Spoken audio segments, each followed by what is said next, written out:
सह्याद्रीगिरीचा विभाग विलसे मांदार शृंगावरी, नामे सज्जन जो नृपे वसविला श्री उर्वशीचे तिरी. साकेताधिपती कपी भगवती हे देव जाचे शिरी, तेथे जागृत रामदास विलसे जो या जना उद्धरी. श्रीराम. आज आपण 12व्या दशकातला 5वा समास, ज्याचं नाव आहे आत्मनिवेदन, हे पाहणार आहोत. म्हटलं तर शब्द सोपा आहे, आत्मनिवेदन, की आत्म म्हणजे आपण स्वतः, मी. या मीचं काय करायचं तर निवेदन करणं. नि अधिक विध धातू आहे संस्कृतमध्ये, याचा अर्थ आहे समर्पित होणं, समर्पण करणं. तर स्वतःला समर्पित करून टाकायचं, भगवंताच्या स्वाधीन करून टाकायचं. जसं असतं ना की लहान मुलाला कशाची भीती नसते, कारण ते आईच्या कडेवर असतं. तसं आपण व्हायचं.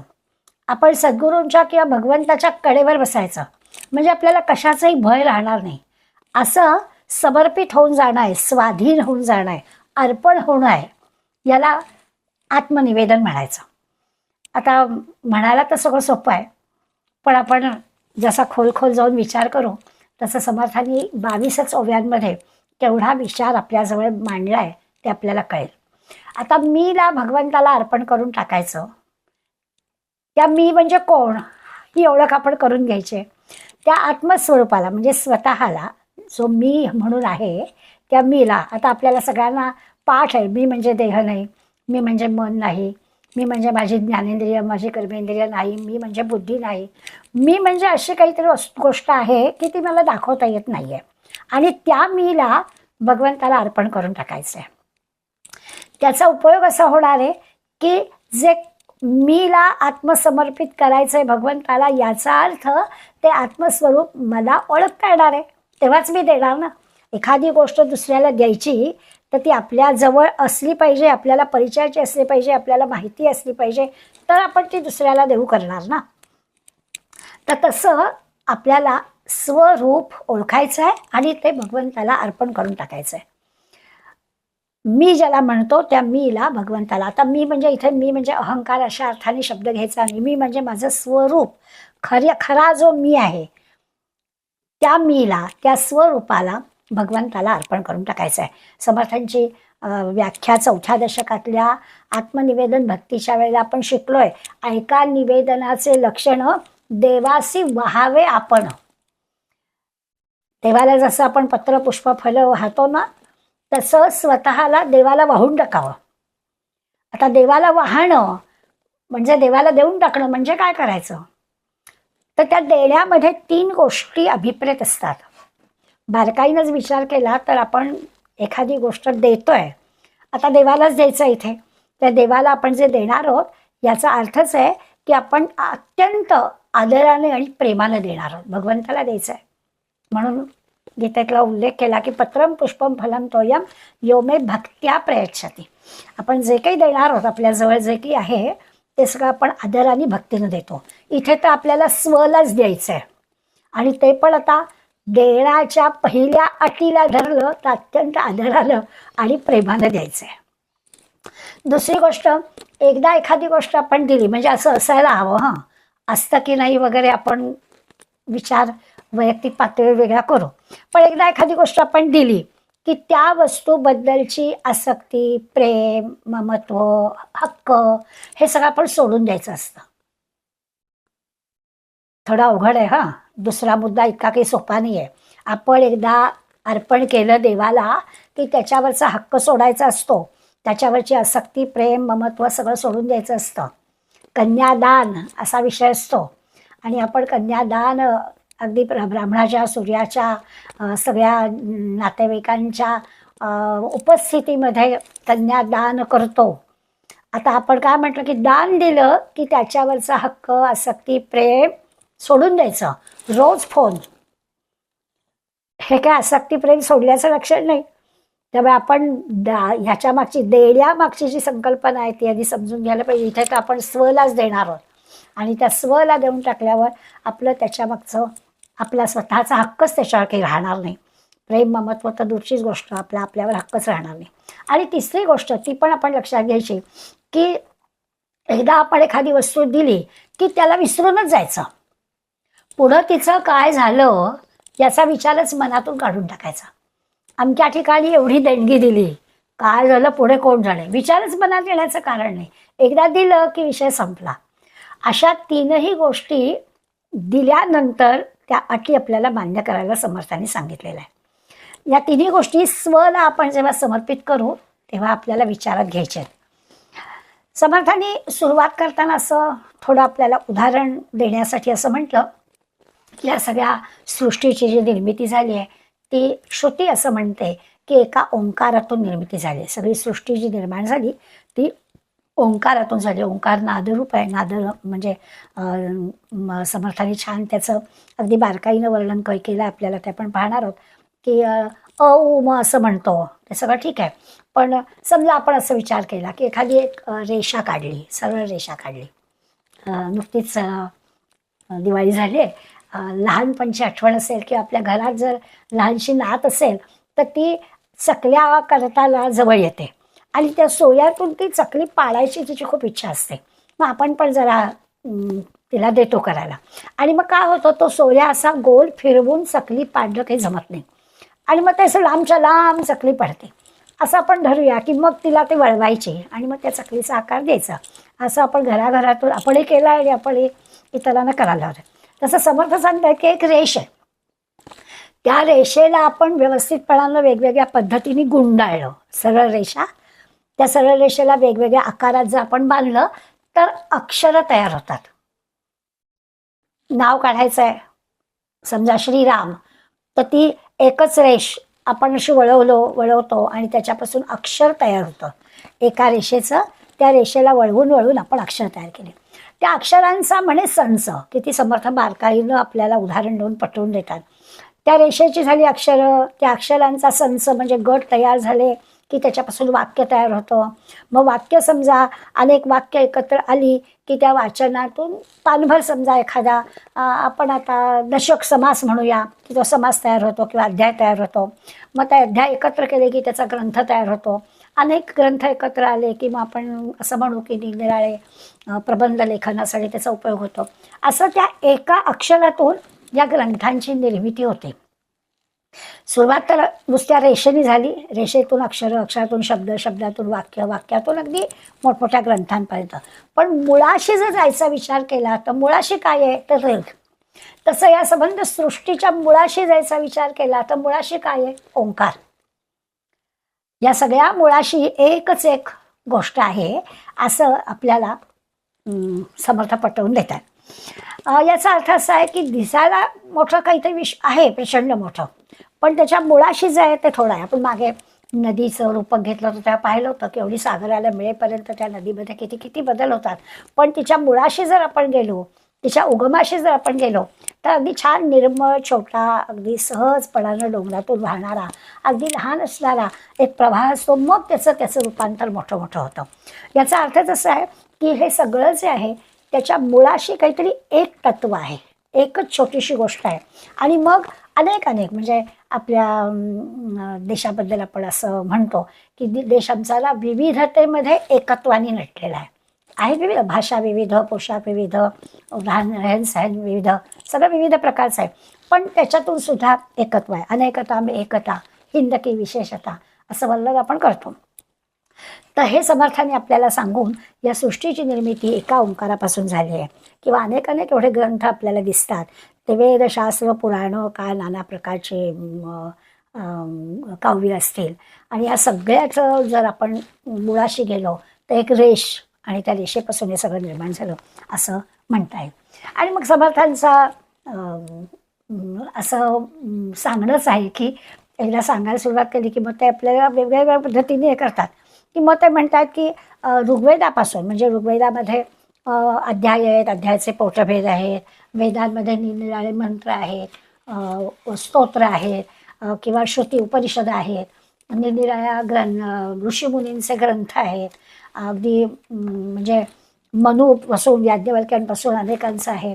त्याला वेगवेगळी नावं आहेत. कोणी अध्याय म्हणतं, कोणी सर्ग म्हणतो, कोणी दशक म्हणतं, चंपू काव्य म्हणून त्याला स्तबक म्हणतात. किंवा काही प्रकरणं, म्हणजे खूप मोठे ग्रंथ नाहीत पण काही विशेष विषयांवरची रचना केलेली असते त्याला त्याची काही नावं आहेत. निरनिराळ्या म्हणजे जसं समर्थांचे ना मानपंचक आहेत. म्हणजे 5-5 कडव्यांमध्ये गोष्टी सांगितलेल्या आहेत, ते त्याला त्यांनी मानपंचक नाव दिलं आहे. किंवा जात म्हणजे वृत्त आहेत, अलंकार आहे, किती किती ग्रंथांच्या रचनांमध्ये विविधता आपल्याला दिसते. पूर्वी पोथी असायची, म्हणजे सुट्टी पानं असायची आणि सुट्टी पानं अशी एकावर एक टाकायची. आता या क्षेत्रामध्ये एवढी प्रगती झाली आहे की आता आपल्याला बांधलेली पुस्तकं मिळतात.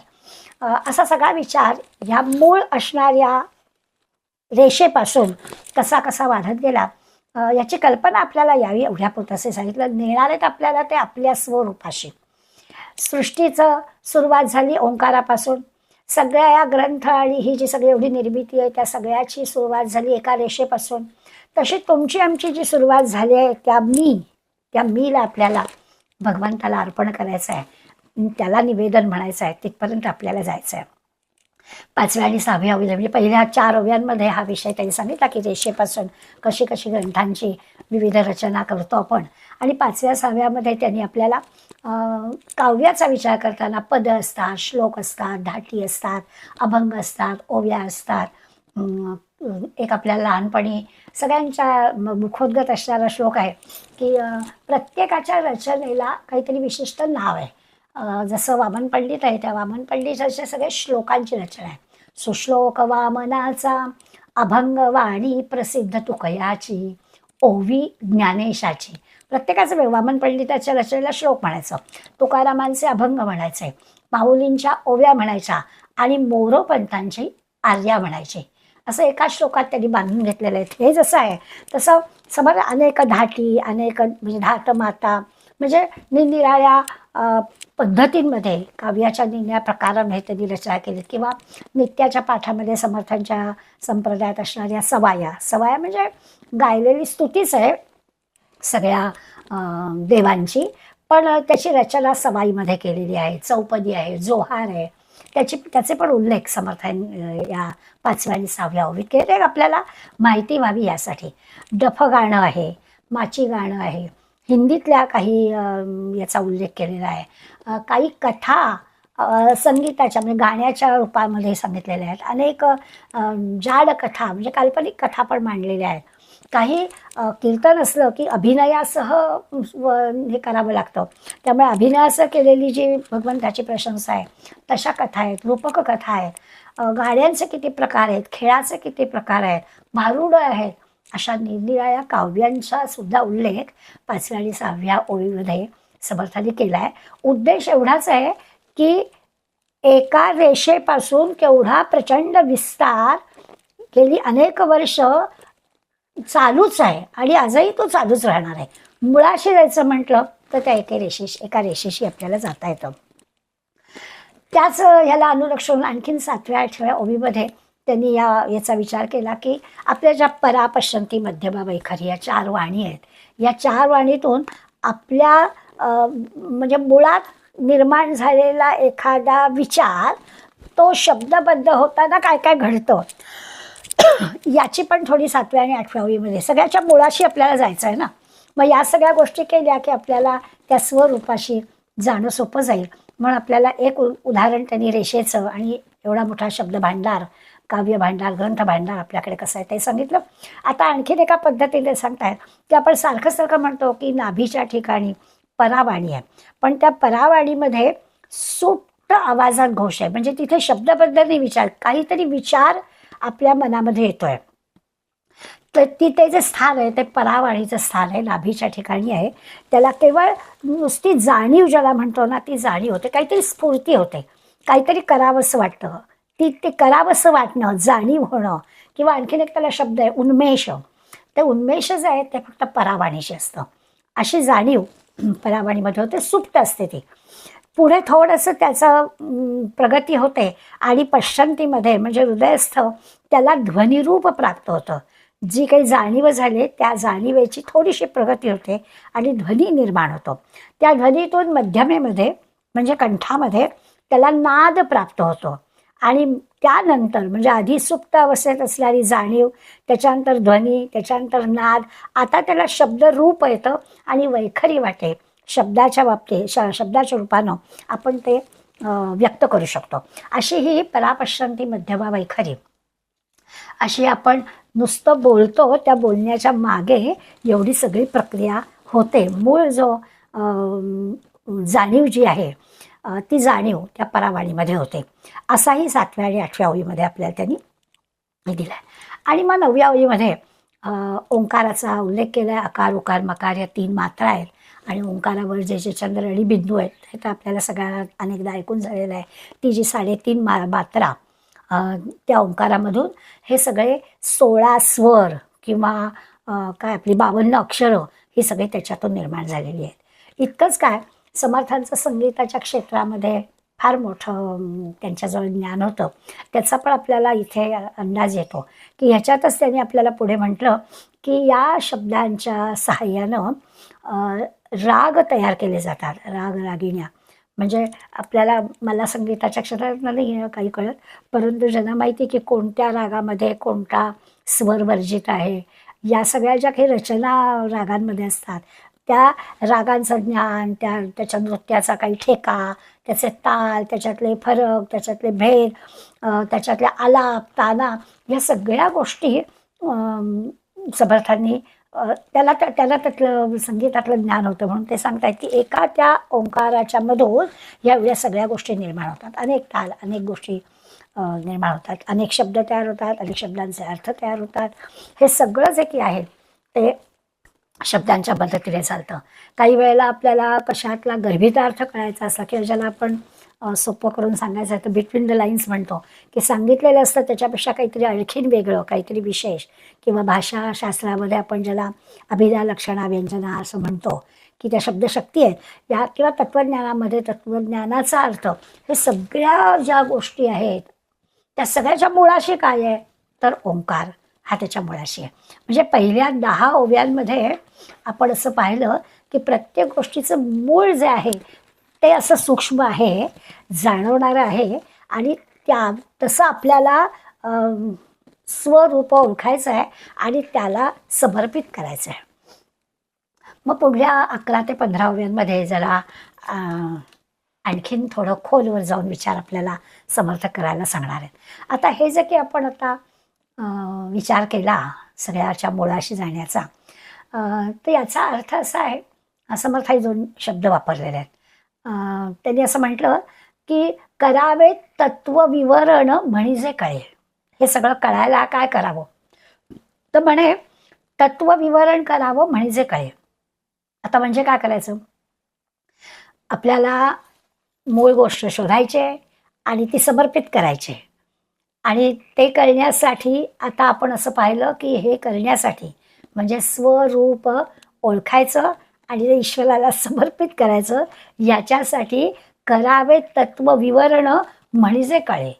आता तत्वविवरण करायचं म्हणजे काय करायचं तर याचा अर्थ असा आहे की स्वरूप ओळखल्यानंतर आपल्याला देहभाव सोडता आला पाहिजे, तर आपण त्या स्वरूपाला समर्पित करू शकू. आणि देहभाव सोडण्यासाठी समर्थांनी जरा 2-3 शब्द वापरले. सगळ्याचा अर्थ एकच आहे. कुठेतरी तत्व झाडा म्हटलंय, कुठे तत्व निवाडा म्हटलंय, कुठे तत्व निरास म्हटलंय. तिन्ही शब्दांचा शब्द वेगळे असते ते अर्थ तोच आहे. काय आहे ते तत्व, आपण पुढे 17व्या दशकामध्ये त्या तत्वांचा 82 तत्वांचा विचार करणार आहोत. आज आपल्याला एवढा विचार करायचा आहे की आपण ज्याला मी म्हणतो आहे 5 ज्ञानेंद्रिय आहेत, 5 कर्मेंद्रिय आहेत, देह आहे, मन आहे, बुद्धी आहे, आणि या सगळ्या गोष्टी म्हटलं तर म्हणजे म्हटलं तर ती सगळी तत्व आहेत. आणि आता आपण काय म्हटलं की करावे तत्वविवरण म्हणजे कळे. ते तत्वविवरण करावं म्हणजे तत्व समजून घ्यावी, म्हणजे आपल्याला कळेल की आपलं स्वरूप काय आहे आणि आपल्याला काय द्यायचं आहे. आता ही जी तत्व आहेत या ही तत्व म्हटलं तर सगळी जड आहेत. ही तत्व काहीच करत नाही आहेत. 5 ज्ञानेंद्रिय आहेत, 5 कर्मेंद्रिय आहे, आपल्याला बुद्धी आहे, आपल्याला मन आहे, आपल्याला देह आहे, हे सगळं आपल्याला आहे. पण हे सगळं या सगळ्यांमार्फत जे जे काही चालतं त्याच्यासाठी आपल्याला आता सगळ्यांना माहिती आहे की त्याच्या मागे एक काहीतरी शक्ती आहे. मग त्याला चैतन्य शक्ती म्हणा, आत्मशक्ती म्हणा, ब्रह्म म्हणा, ती काहीतरी आहे. त्यामुळे शरीराला या जीवित्व प्राप्त झालंय.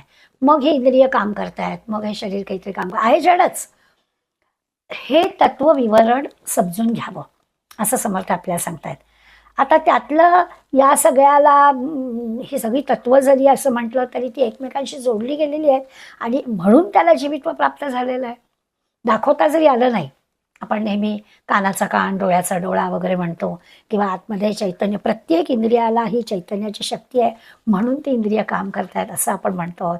तर याचा अर्थ असा आहे की जड असू देत, पण ही एकमेकांशी काहीतरी शक्तीने जोडली गेल्यामुळे त्या शरीराला जीवित्व प्राप्त झालेलं आहे. मग आता त्यातलं कोणतं तत्व म्हणजे मी, असा खरा प्रश्न. व्याख्या केली, करावे तत्व विवरण म्हणजे कळे. मग आता ही तत्व शोधली, सगळी एक एक एक एक तत्व विचारात घेतली तर सगळी जड आहेत, पण ही सगळी जड एकत्र आल्यामुळे जीवित्व आलेलं आहे. मग याच्यामधलं मी म्हणणारं माझं स्वरूप असणारं तत्व कोणतं? आणि जर का सगळीच तत्व जड आहेत तर मग सुखदुःखाच्या ज्या कल्पना माझ्या आहेत ते सुखदुःख नेमकं कोणाला होतं? हात भाजला की मी मागे घेते, मला कळतंय की इथे धोका आहे, हात मागे येतोय, परंतु त्या हाताला हे कोण सांगतं? असा जर प्रश्न आला तर आपल्या लक्षात येईल की सगळी जडतत्व जरी असली, या जडतत्वांना एकत्र येणारी जी शक्ती आहे ती शक्ती ओळखायला हवी. तिला नाव देता येत नाहीये, तिला असं इंद्रियांसारखं किंवा देहासारखं दाखवता येत नाहीये. तर त्याला आपण ब्रह्म म्हटलं, आत्मा म्हटलं, आणि ती ही जी सगळी तत्व आहेत हे माझं काही खरं स्वरूप नाही, तर ते जे चैतन्य आहे किंवा ते जे आत्मतत्व आहे ते माझं खरं स्वरूप आहे. पण त्या आत्म्याच्या प्रगटीकरणासाठी एक म्हणजे प्रगटीकरणाचं साधन म्हणून आपल्याला आत्म्याचा विचार करावाच लागतो. ही सगळी जी तत्व आहेत, ही सगळी तत्व त्यांची कामं चालायला हवी असेल तर त्या आत्म्याचा उपयोग करावा लागतो. त्याच्याशिवाय ही मंडळी काही कामं करणार नाही, तर ते जडच आहे सगळं. मग याच्यासाठी आपल्याला तत्व बाजूला करायची, तत्व झाडा किंवा तत्व निवाडा, म्हणजे एक तर आत्मतत्वाची निवड करायची किंवा ही जी जड तत्व आहेत ती बाजूला करायची. मग तत्व झाडा करा, तत्व निवाडा करा, तत्व निरास करा, काही केलं म्हणजे सुपानी धान्य स्वच्छ करा किंवा चाळणीने जाळा, नको असणारी गोष्ट काढून टाकणं, चांगलं असलं ते घेणं, हे जसं आपण करतो तसं तत्वे तत्व जेव्हा सरे. आता एकदा का असं आपल्याला झालं, तत्व कळली, नको असणारी गोष्ट बाजूला केली, धान्यातलं नको असणारी गोष्ट टाकून दिली, चांगलं आहे ते घेतलं, केर काढताना मागे काही शिल्लक राहणार नाही असा छान केर काढला की स्वच्छ, तसं ह्या सगळ्या जडांना बाजूला केलं की जे आहे त्याला ओळखलं, त्या तत्वाची तत्वनिवाडा केला आणि तिची सगळी बाजूला केली. म्हणजे आधीच्या समासामध्ये आपण विवेक आणि वैराग्य शब्द पाहिले, तशाच वेगळ्या पद्धतीनं तत्व झाडा आणि तत्वनिवाडा हे कशासाठी? तर ते जे जडतत्व काढून टाकल्यावर शिल्लक आहे किंवा जे की तत्व खरं तत्व जे आपण निवडलेलं आहे ते आपल्याला भगवंताला अर्पण करायचं आहे. आता तत्व जेव्हा सरे तेव्हा आपण काहीचा उरे असा प्रश्न मनात विचारलेला आहे की आपण हे असं जर केलं तर सगळीच जडतत्व आहे, ती सगळीच तत्व जर संपली तर मग आता काय उरणार? कारण त्याचं असं आहे की प्रत्येक वेळेला आपण जे की जडतत्व आहेत त्यांना मी म्हणजे देह नाही, मी म्हणजे मन नाही, मी म्हणजे बुद्धी नाही, मी म्हणजे ज्ञानेंद्रिय नाही, मी म्हणजे कर्मेंद्रिय नाही, असं सगळं आपण बाजूला करतोय. मग उरतं काय?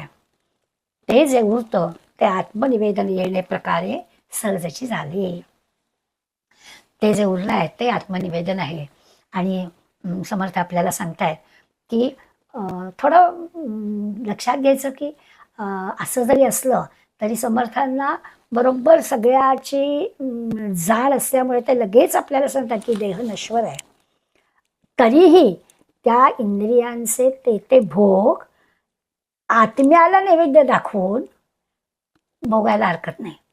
लोकांना असं तत्व झाडा आणि तत्व निवाडा सांगितलं आणि आत्मसमर्पण करायला सांगितलं आणि ते म्हणजे आत्मनिवेदन, हे काही सामान्याने जमणारी गोष्ट नाही आहे. म्हणून लगेच ते आपल्याला सांगणार आहेत की हा देह नश्वर आहे आणि त्यामुळे त्या इंद्रियांचे जे काही भोग आहेत ते भोग नैवेद्य म्हणून असे घ्यायला हरकत नाही.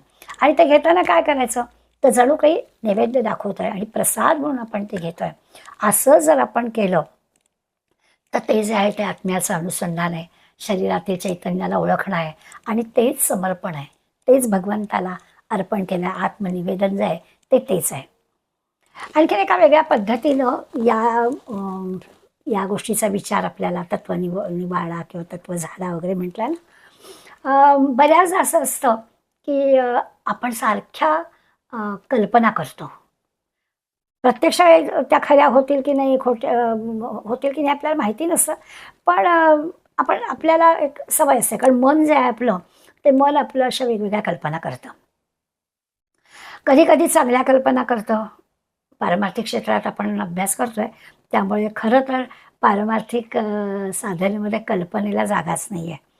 पारमार्थिक ह्याच्यात कल्पना काय असेल ती प्रचिती. पण मन आहे माणसाचं, तर माणूस कल्पना करत असतं. आणि सहजासहजी आपण जर म्हटलं की नाही नाही आपण कल्पनातीत व्हायचं, काही मनात कल्पना आणायच्या नाहीत, तर तसं काही घडत नाही. वेगवेगळ्या कल्पना आपल्या मनात येत असतात. विचार असा करायचा की आपण कल्पवृक्षाखाली बसलोय, म्हणजे आपण जी काही कल्पना करू ती घडणार आहे. आणि मग असं जर आहे तर आपण चांगलीच कल्पना करूया, चांगलाच विचार मनात आणूया. पण तसंही माणसाचं होत नाही. माणसाच्या मनात नेहमीच चांगल्या कल्पना येतील असं कसं होईल? प्रयत्न करायचा, करायच्याच नाहीत वाईट कल्पना, वाईट विचार मनात आणायचेच नाहीत. चांगल्याच कल्पना, चांगलेच विचार मनात आणायचे. हळूहळू असं करता करता, चांगलेच विचार, चांगल्याच कल्पना करता करता आणखीन एक पाऊल पुढे जायचं की भगवंताविषयी किंवा आपण ज्या आता आत्मनिवेदनाचा अभ्यास करतोय त्या आत्मस्वरूपाविषयी कल्पना करायच्या. काय असेल या सगळ्या 82 तत्व, मी म्हणजे हे नाही, हे नाही, हे नाही, मग काय असेल असा विचार करून त्या आत्मस्वरूपाचा विचार करत करत त्याची कल्पना करायची की मग मी म्हणजे माझं खरं स्वरूप काय आहे. आणि असं करत करत करत करत कल्पनातीत व्हायचं. हा क्रम अनेक वेळा अनेक संत आपल्याला सांगतात. बरोबर आहे. विचार असा येतो की चांगल्या कल्पना आपण केल्या, आता ठरलं ना आपलं की वाईट कल्पनाच करायच्या नाहीत. कल्पवृक्षाखाली बसलो असं समजायचं, त्यामुळे चांगल्याच कल्पना करायच्या. नाही तर भलतंच काहीतरी मनात विचार येईल आणि भलतंच काहीतरी घडेल, त्यामुळे चांगल्याच कल्पना करायच्या. पण तरी देखील त्या चांगल्या कल्पना केल्या तरी सुद्धा आपल्याला असं वाटतं की त्या सगळ्या चांगल्या कल्पना खऱ्या घडतातच असं नाही. मग नको ना घडू देत. विचार असा करायचा की खरं जरी घडलं नाही तरी देखील चांगल्या कल्पना करताना आपल्याला बरं तर वाटतं ना, आनंद तर वाटतो ना, समाधान तर वाटतं ना. जसं असतं ना की एखाद्याला आपल्याला समजा मदत करायची आहे आणि आपल्याला मदत करायची तर आपलं मन छान आनंदात असतं. कारण काय, मदतच करायला जातोय ना, त्याच्यात काही मनात दुसरा विचार, दुसरी कल्पनाचं कारणच नाही. पण समजा एखाद्याला आपल्याला त्रास द्यायचा आहे, तर मात्र आपल्याला त्रास द्यायचा आहे म्हटल्यावर आपला तणाव असतो, काहीतरी आपल्याला टेन्शन असतं की कोणी काही बोललं तर, कोणी काही बघितलं तर.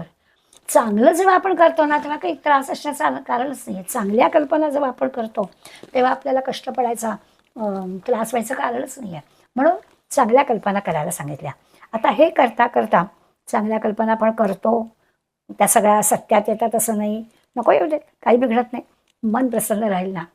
मग रचना कशी, तर चांगल्या शुद्ध कल्पना करायच्या, शक्य असतील त्या ईश्वरविषयक किंवा आपण आता ज्या आत्मतत्वाचा चैतन्याचा विचार करतोय त्याच्याबद्दलच्या कल्पना करायच्या. हळूहळू हळूहळू कल्पनातीत होऊन जायचं, या क्रमानं करायचं. एक उदाहरण घेऊया म्हणजे आपल्याला कळेल. जायचं आहे आत्मस्वरूपाशी, हां, सगळं आत्मनिवेदनाशी जोडायचं आहे आपल्याला. पण कल्पना कळतात आणि मनात कल्पना येत असतात. आपण असं ठरवलं की चांगल्याच कल्पना करायच्या, त्या चांगल्या कल्पनातून हळूहळू ईश्वरविषयक कल्पना करायच्या, स्वरूपाविषयीच्या कल्पना करायच्या, बाकीच्या सगळ्या सोडून द्यायच्या आणि ते करता करता हळूहळू कल्पनातीत, कल्पनेच्या पलीकडे जायचं. रामकृष्ण परमहंसांचं उदाहरण देतात की प्रारंभी अगदी सुरुवातीच्या काळामध्ये त्यांची उपासना कालीमातेची होती. आपल्याला सगळ्यांना माहिती आहे. म्हणजे सगुण पूजा ते करत असत. इतकी कालीची उपासना करत, इतकी कालीची उपासना करत की कालीमाता त्यांच्याशी बोलत असे. ह्या उपासनेचा परिणाम असा झाला की त्या कालीमातेशी त्यांचं अद्वैत साधलं आपण रामकृष्णांच्या चैत्रात वाचलंय की इतकं अद्वैत की कालीमाता आणि ते वेगळे नाहीतच. म्हणजे ते कालीमातेची पूजा करायचे तर आपल्याच देहाला फुलं व्हायचे, आपल्याच देहाला, इतकं अद्वैत साधलेलं होतं. आणि मग सगुणाचे आधारे निर्गुण पावीचे निर्धारे. सुरुवातीच्या काळामध्ये ज्या कालीमातेची पूजा ते करायचे, उपासना करायचे, तिच्याशी अद्वैत साधल्यावर कालीमातेचं विसर्जन, मूर्तीची गरजच भासली नाही, कारण सगळीकडे कालीमाताच त्यांना दिसायला लागली. पण असं जरी झालं तरी जेव्हा पुढे त्यांचा शिष्य संप्रदाय होता, त्या शिष्यांना त्यांना जेव्हा तयार करायचं होतं किंवा समाजामध्ये जेव्हा धर्मसंस्थापना करायची होती, तेव्हा सगुणाचाच आधार घ्यायला पाहिजे म्हणून पुन्हा तरी कालीमातेच्या उपासनेवर भर दिल्याचं दिसतं आपल्याला. आता थोडक्यात याचा अर्थ काय, तर कल्पना चांगल्या व्हायला पाहिजे, बरोबर आहे, पण सुरुवातीच्या कदाचित शबल कल्पना येतील, त्याचा त्याग करायचा, शुद्ध संकल्पना सगळ्या मनात आणायच्या, हळूहळू हळूहळू इतक्या शुद्ध कल्पनांच्यामुळे आपण ईश्वर विषयाच्या कल्पना करत राहू आणि मग हळूहळू त्या कल्पनातीत होता येईल. हे जे आहे याला आत्मनिवेदन म्हणायचं, वेगळं काही नाही. स्वला अर्पण करायचं म्हणजे काय करायचं, मुळाशी जायचं आणि त्या मुळाशी गेल्यानंतर तिथे भगवंताचं स्मरण करायचं म्हणजे आत्मनिवेदन आहे. शुद्ध कल्पनांच्या सहाय्यानंच हळूहळू हळूहळू कल्पनातीत होऊन जायचं, त्याला म्हणायचं आत्मनिवेदन. आत्मनिवेदन म्हणा, आत्मदर्शन म्हणा, ईश्वर दर्शन म्हणा, खऱ्या मीचं दर्शन, याला आत्मनिवेदन म्हणायचं. आता असं आहे की ही काही गोष्ट सर्वसामान्यांना जमणं अवघड आहे. आत्मसमर्पण करणं, इतकं समर्पित होणं, हे काही सामान्यांना जमणारी गोष्ट नाही. भगवंताने आपल्याला ही गोष्ट सांगितलेलीच आहे की मनुष्याणाम सहस्रेषु कश्चित यतती सिद्धये.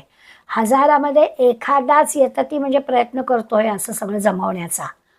असं जे काही समर्पण आहे, स्वला ओळखायचं आणि समर्पित करायचं, हे काही सगळ्यांना जमणार नाही. हजारात एखादा प्रयत्न करतो आणि नुसतं नाही तर येतात हे तर आहे, पण प्रयत्न करणाऱ्यांमध्ये सुद्धा यततानापि सिद्धानाम कश्चित माम वेत्ती तत्वतः.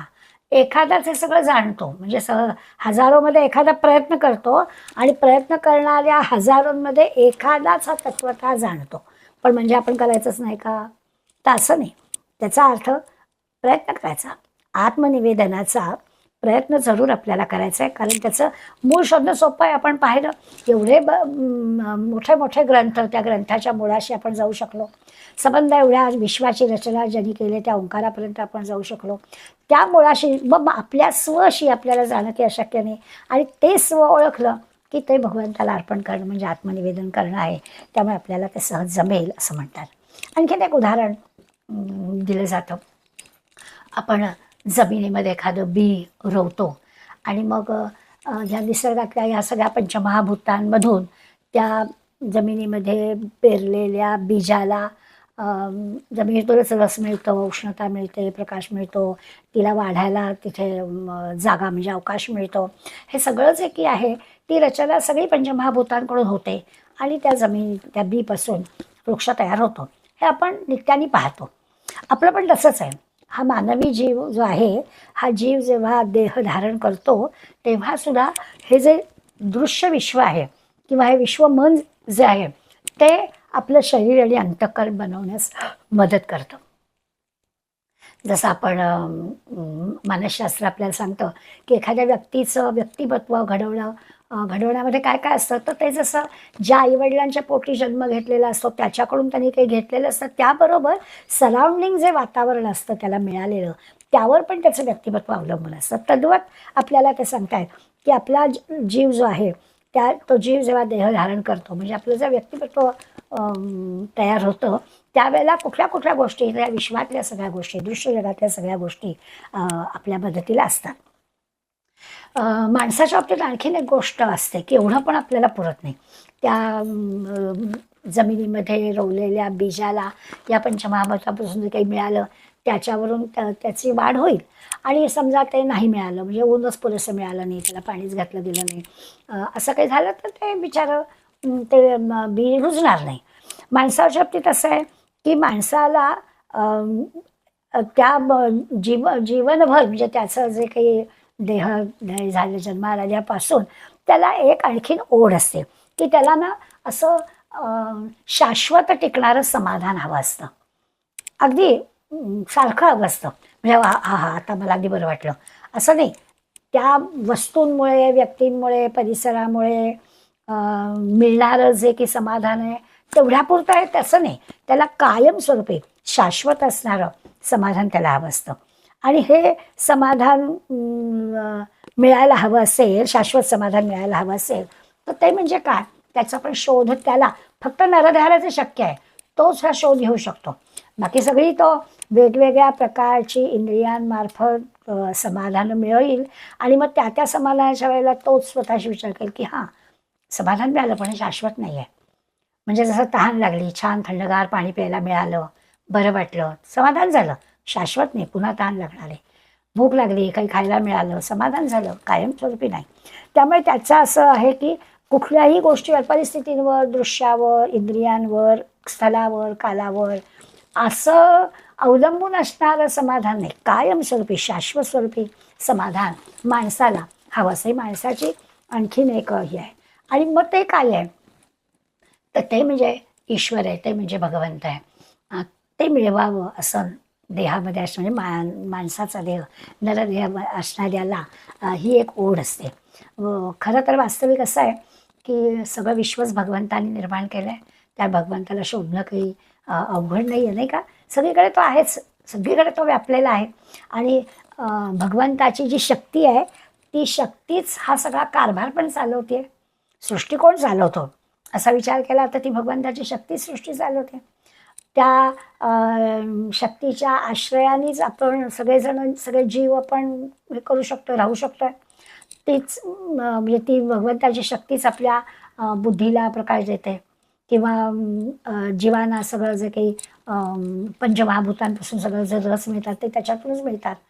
त्यामुळे घडतं असं की या सगळ्यांनी आपली जी काही वाढ होते त्याच्यातून मग आपलं माझा देह, माझे नातेवाईक, माझा पैसा, माझं माझं हे जे सगळं येतं त्या तिच्या नियंत्रक आहे. ती जी शक्ती जिने हे सगळं निर्माण केलं तिच्या नियंत्रणाची जाणीव आपल्याला होते. ते सगळं कुठून आलं तर हो तिच्या नियंत्रणाने हे सगळं चाललेलं आहे आणि तिच्यामुळे हे सगळं माझं माझं माझं हे सगळं झालेलं आहे. ही जाणीव झाली की मग आपल्या लक्षात येतं की अरे माझं काहीच नाही आहे. हे सगळं ज्याला मी माझं माझं माझं म्हणतोय ती त्या शक्तीने आपल्याला देऊ केलेली गोष्ट आहे. तिच्या नियंत्रणाखाली जर तिच्या मनात आलं आणि तिने नियंत्रण काढून घेतलं तर आपण काहीच करू शकणार नाही. असं जेव्हा आपल्या लक्षात येतं माणसाच्या आणि त्या शक्तीला जेव्हा आपण भगवत शक्तीला जेव्हा आपण ओळखतो तेव्हा आपण याच देहामध्ये, याच जगामध्ये, याच पद्धतीने राहतो. पण आपली भूमिका बदली होते. भूमिका आपली काय होते, आपण मुनिमजी सारखं राहतो. म्हणजे आपल्याला नेमलं आहे भगवंतानी, या कामासाठी आपल्याला नेमलेलं आहे आणि ते काम आपण करतोय अशा पद्धतीनं आपण या सगळ्या गोष्टींकडे पाहतो. म्हणजे मग हे माझं आहे माझं आहे माझं आहे असं करण्याचं कारणच नाही आहे, कारण माझं नाहीच आहे. ही जी सगळी रचना आहे ती ईश्वराने केली आहे. ईश्वराने मला या ठिकाणी काही पाठवलेलं आहे असं जेव्हा आपण विचार करू. म्हणजे जसं नेहमी आपण उदाहरण घेतो की बँकेतल्या कॅशियरजवळ एवढे लाखो कोटी रुपये असतात, त्याचे नसतात. ज्या पद्धतीने तुम्ही स्लिप भरून दिली की तेवढे पैसे तुम्हाला द्यायचे, कोणी पैसे ठेवायचे ठेवायचे, हे सगळं काम तो करतो. 8 तास ड्युटी झाल्यावर टॅली करतो, सगळं ठीकठाक असल्यावर तो अलिप्तपणानं घरी निघून जातो. अशा पद्धतीनं आपल्याला या भूमीवर पाठवलेलं आहे आणि ते आपण सगळं समाधानी करायचं आहे. आपण पाठवले म्हणजे मुनीम त्या कामासाठी आपण योजले गेलेलो आहोत अशा पद्धतीनं आपण पाहतो. आणि अशा पद्धतीनं प्रपंचात वागणारा जो आहे त्यांनीच आत्मनिवेदन केलं आहे असं म्हणायला हरकत नाही. त्याला कळलं आहे आत्मनिवेदन म्हणजे काय आहे. ते काय करायचं आहे, स्वतःला सरेंडर करायचं आहे. म्हणजे काय करायचं आहे तर या पद्धतीत करायचं आहेच. ही सृष्टी, हे जग, हाच देह, हीच इंद्रिय ही कुठल्या तरी शक्तीमुळे कार्यरत आहे हे मान्य करायचं आणि मग जी काही ईश्वर बुद्धी देतोय त्याप्रमाणे आपण करतो आहोत असं समजून करायचं. त्यालाच आत्मनिवेदन म्हणायचं. आणि ते जे आत्मनिवेदन आहे ते म्हणजे काय तर भगवंताला सरेंडर होणं. आता आपल्याला कळलं की आपण 3-4 पद्धतीने याचा विचार केला. एक आपण म्हटलं की कल्पनेच्या सहाय्याने, किंवा मगाशी म्हटलं जसं रेष, आणि रेषेपासून एवढी मोठी ग्रंथसंपदा, किंवा ही सृष्टी निर्माण झाली ओंकारापासून ते हा संबंध सृष्टीचा, असं सगळं करत करत करत एवढं प्रचंड सगळं आहे. तसं आपलं पण 82 तत्व आहेत, आणि या 82 तत्वाच्या मुळाशी जी काही शक्ती ईश्वराची आहे, आता म्हटलं तसं, त्या ईश्वर शक्तीला ओळखणं म्हणजे आत्मनिवेदन करणं. पण सुरुवात अशी झाली की आपण ईश्वराला समर्पित व्हायचं आहे, म्हणजे आत्मनिवेदन करायचं आहे, आणि ते 3 प्रकारांनी आपल्याला करावं लागणार आहे. त्याला विशिष्ट नावं समर्थाने दिलीत. त्याचाही उल्लेख ह्या शेवटच्या 16 ते 22 ओव्यांमध्ये समर्थाने केला आहे. त्या आपल्याला लक्षात घेतल्या की म्हणजे हळूहळू आपली तयारी कशी होते, की हाच देह आपण काही मागायला गेलेलो होतो. आपल्या आधीच्या सगळ्या ज्या काही कर्माप्रमाणे आपल्याला हा देह मिळाला, म्हणजे आपण नेमले गेलो, भगवंताने आपल्याला या कामासाठी नेमलं, आणि ते काम आपण करणं. पण त्याच्या शक्तीनं हे आपण सगळं करतोय हे एकदा समजलं की त्या कामापासून जे आपण अडकणार नाही, आणि मग आपण जे 3 प्रकाराने भगवंताला समर्पित व्हायचं म्हटलं. सुरुवात करतानाच आपण 3 गोष्टी अशा सांगितल्या की असं काय काय करायचं असतं. तर आपण जेव्हा दिलं एखादी गोष्ट, आपण दान दिली, आपण स्वला देऊन टाकणार आहोत, आणि मग ते स्वला आपण देऊन टाकताना आपण असं पाहिलं की काय केलं, तर एकदा देऊन टाकलं ना, मग ते आदराने प्रेमाने द्यायचं आहे ना, भगवंताला द्यायचं आहे, तर आदराने प्रेमाने द्यायचं. म्हणजे काय, आता त्याचे 3 नावं आपण बघणार आहोत. किंवा एकदा दिल्यानंतर त्या वस्तूबद्दलची आपल्याला काही त्याच्यावर आपला हक्क आहे, किंवा त्याचं आपल्याला प्रेम आहे, आसक्ती आहे, ममत्व आहे असं वाटणार नाही. असं पण एकदा दिलं की दिलं. आणि तिसरी गोष्ट आपण पाहिली की त्या वस्तूला आपण विसरूनच जायचं. स्वला आपण अर्पित केलेलं आहे, आता आपण विसरून जायचं. या देहाचं काय होईल, या संपत्तीचं काय होईल, या मुलांचं काय होईल, काही आपलं नाहीच आहे, अशा पद्धतीनं त्याला आत्मनिवेदन म्हणायचं. तर या 3ही गोष्टींना समर्थांनी जी नावं दिलेली आहेत त्या नावांचा विचार करू. तर 16 ते 22 ओव्यांमध्ये समर्थ आपल्याला सांगतायत. हे ना खरं नवविधा भक्तीच्या अखेरच्या भागामध्ये आत्मनिवेदन आलं आहे. म्हणजे आपल्याला आठवत असेल, श्रवणम कीर्तनम विष्णू स्मरणम पादसेवनम अर्चनम वंदनम दास्यम सख्यम आणि आत्मनिवेदनम, ह्या सगळ्या नवविधा भक्तींचं एकत्रित असणारं हे मधुर फळ म्हणजे आत्मनिवेदन आहे. या आत्मनिवेदनामध्ये हे सगळ्या गोष्टी आहेतच, या सगळ्या भक्ती या आत्मनिवेदनामध्ये आहेतच. पण तरी समर्थ आपल्याला म्हणतात, एकाचं नाव आहे जड आत्मनिवेदन. जड आत्मनिवेदन म्हणजे काय, तर मी आणि माझं हे सगळं भगवंताचं आहे अशा भावनेनं जगामध्ये वावरायचं. याला ज्याला मी माझं म्हणते ते सगळं भगवंताचं आहे. शब्द किती सोपे, सांगायला किती सोपं, पण आपण जर ते विचार करायला लागलो की अरे बापरे, जे काही माझं आहे ते भगवंताचं असं मानायला लागणं, याला म्हणायचं जड आत्मनिवेदन.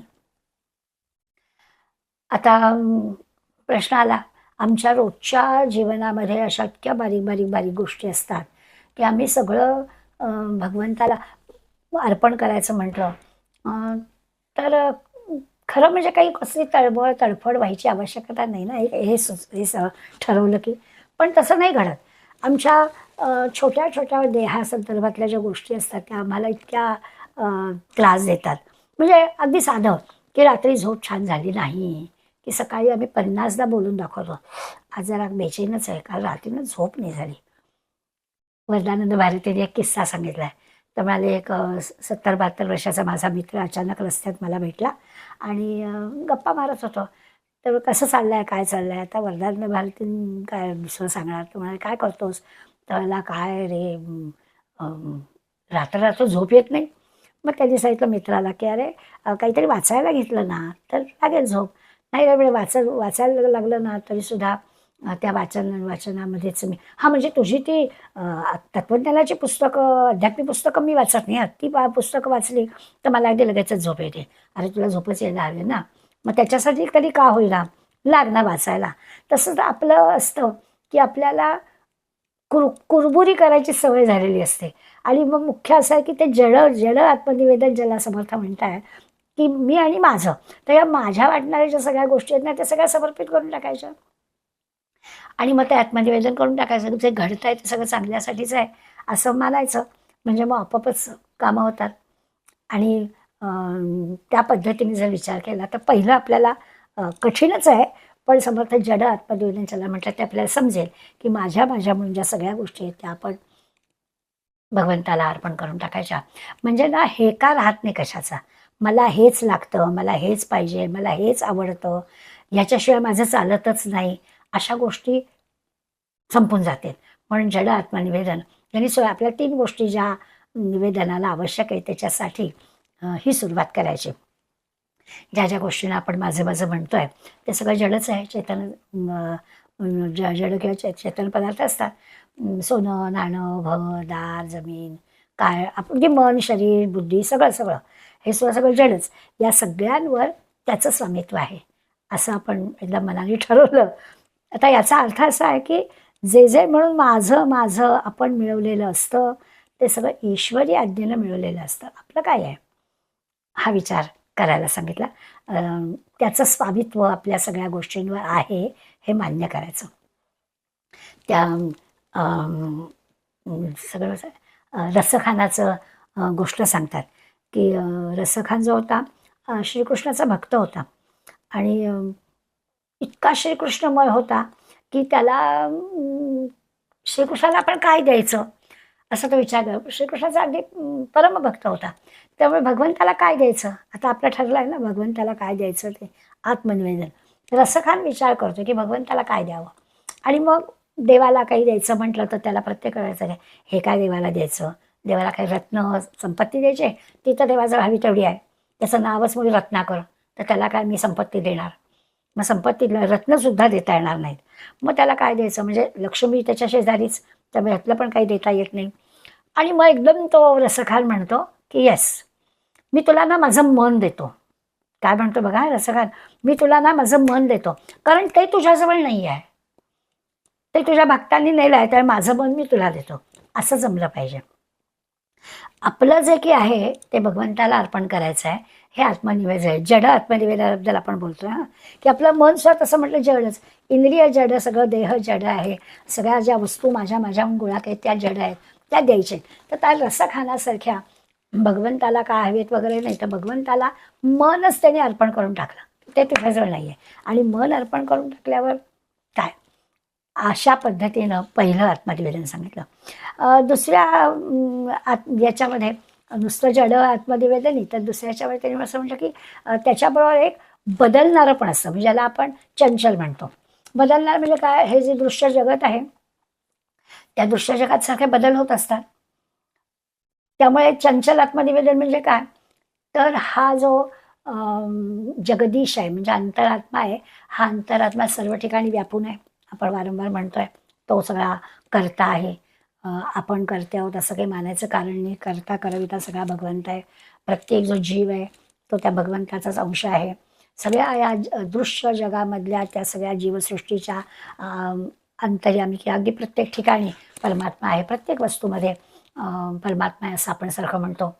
त्या परमात्म्याच्या अस्तित्वाची, त्या परमात्म्याच्या सत्तेची जाणीव ठेवून वागायचं, त्याला म्हणायचं चंचल आत्मनिर्भर. म्हणजे आपण गमतीनं नेहमी एक उदाहरण घेतो. लहान मुलाला जेव्हा आपण काही करायला सांगतो आणि तो करण्यात जर टोलवाटोली करतो असं, बघा बाप्पा बघतोय, तसं आहे की जे काही आपण करतो आहे ते त्याच्या मान्यतेने करतोय असं म्हणायचं. आणि त्याला म्हणायचं चंचल आत्मा. म्हणजे देवाशिवाय मी या जाणीवेला अर्थच नाही हे समजून घ्यायचं आणि त्याला चंचल आत्मनिवेदन म्हणतात. जडाला तर आपण समर्पित केलं, मन देऊन टाकलं. आता म्हणतात की हे सगळं जे काही दृश्य जग आहे ते ज्या शक्तीमुळे चालतं आहे ते सगळं त्याची जाणीव लक्षात घ्यायची आणि त्या जाणीवेने आपण समजून वागायचं, म्हणजे मग ते झालं चंचल आत्मनिवेदन. आणि तिसरी आणखीन गोष्ट सांगतात की जड आणि चंचल आत्मनिवेदनाचा अभ्यास साधकांनी करावाच, चांगली गोष्ट आहे. पण एकदा का ती साधकाची ही जड चंचल आत्मनिवेदनाच्या अभ्यासाची धारणा झाली की या जगामध्ये परब्रह्माशिवाय काहीच नाही, ईश्वराशिवाय काही नाहीच आहे, जीवाला वेगळं अस्तित्वच नाही. आणि मग असं जर जीवाला अस्तित्वच नाही तर मग मीचं विसर्जनच झालं ना. मग मीचं काही शिल्लकच राहत नाही. मग हे जे काही तिसरं आत्मनिवेदन म्हटलं आहे त्याला निश्चळ आत्मनिवेदन असं म्हटलं. म्हणजे जड आत्मनिवेदनामध्ये वस्तूंचं आकर्षण संपेल, चंचल आत्मनिवेदनामध्ये व्यक्तींचं आकर्षण संपेल आणि निश्चल आत्मनिवेदनामध्ये आकर्षणच संपून जाईल, काही शिल्लक राहायचा प्रश्नच नाही. ज्याला म्हणजे आकर्षण ज्याला असायला हवं तेच संपून जाईल. म्हणजे एकमेवा परब्रह्म जे आहे, एकमेवा द्वितीय परब्रह्म जे आहे तेवढंच शिल्लक राहील. असं त्या जडात्मनिवेदन आणि चंचलात्मनिवेदन आणि निश्चलात्मनिवेदन याचा विचार केला. आता साधकाची जबाबदारी काय, तर साधकाने जड आत्मनिवेदनापासून सुरुवात करायची, म्हणजे वस्तूंचं आकर्षण संपवायचं. आता खरं म्हणजे तुमच्या आमच्या वयाला वस्तूंचं आकर्षण संपणं ही काही फार मोठी महत्त्वाची गोष्ट नाही आहे. आपल्याला आता सगळं बघून झालेलं आहे आपलं, त्यामुळे आपण म्हणतो की आता अगदी मला कुठे लागू देत एक्झिबिशन, मी मुळीच जात नाही असं म्हणतो, तर काय मोठं कौतुक आहे. तर तसं नाही, आपल्याला साधकाच्या दृष्टीने विचार करायचा सगळ्यांनीच की जड आत्मा म्हणजे वस्तूंचं आकर्षण संपलं, हे मला हवं आहे, हे मला हवं आहे, हे संपलं पाहिजे. आणि त्याची सुरुवात करत करत निश्चळ आत्मनिवेदनापर्यंत म्हणजे स्वतः विलीन होऊन जाणं इथपर्यंत आपल्याला जायचं आहे. हे जे आहे आता ज्या ज्या अशाश्वत असणाऱ्या गोष्टी आहेत त्या तर जाणारच आहेत. आता आपल्याला शाश्वतच शुद्ध ब्रह्म जे आहे ते पण, म्हणून निश्चल आत्मनिवेदनामध्ये ज्याचं आहे म्हणजे मीच विसर्जन करून टाकायचं आहे ना, म्हणजे ज्याच्यासाठी ह्या सगळ्या गोष्टी केल्या आहेत तोच शिल्लक राहणार नाही आहे, असं आपल्याला जमावं साधकाला, असा सगळा विचार त्यांनी आत्मनिवेदनामध्ये आपल्याला दिलेला आहे. तसं पाहायला गेलं तर इतका 3च परिच्छेदामध्ये समास त्यांनी आपला आजचा समास ठेवला होता. सुरुवात केली ती ग्रंथ एवढे मोठे मोठे झाले, श्रुती स्मृती पुराण उपनिषद या सगळ्याच्या मुळाशी काय तर एक रेष, अशी सुरुवात केली. दुसरं उदाहरण त्यांनी घेतलं की संबंध एवढी सृष्टी, या सृष्टीच्या मुळाशी काय तर ओंकार.